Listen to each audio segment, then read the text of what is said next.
Ilir Beqaj u bë I pari I pandehur që nuk qëndroi në kafazin e xhamt, por krah avokatit në seancën e radhës për çështjen e sterilizimit në gjykatën e posaçme mbajtur këtë të ende. Përpara tokave të zeza, ish-ministri I Shëndetësisë pretendoi se procesi ndaj tij ishte bërë në shkelje dhe në kundërshtim me Konventën Evropiane të Drejtave të Njerëzit. Beqaj madje ngriti pretendime se edhe akuza ndaj tij nuk është bindja e prokurorit të SPAK-ut. Një gjë është e qartë, akuza ndaj meje nuk është bindja e prokurorit. Çdo kush ka të drejtë për një proces të rregullt ligjor. Unë jam përballur me të kundërtën, me një proces nga parregullësia në parregullësi.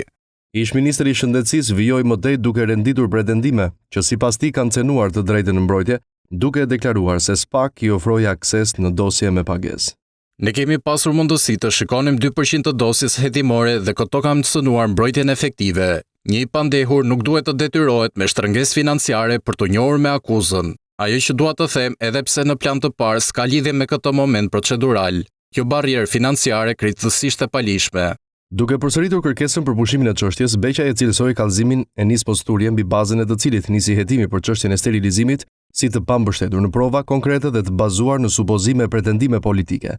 Kallëzimi nuk përmban element kryesor, por hipoteza, pyetje dhe shqetësime. Formulimet janë hipoteza, por SPAK nuk e refuzoi, por e regjistroi menjëherë për verifikime paraprake. Nis Mathurje s'ka bërë asnjë verifikim, por I drejton SPAK pyetje 3 ditë pasi u krijua SPAK. Për çështjen e koncesionit të sterilizimit, ish-ministri I Shëndetësisë po gjykohet për akuzat e vjedhjes duke shpërdoruar detyrën dhe grupi strukturuar kriminal.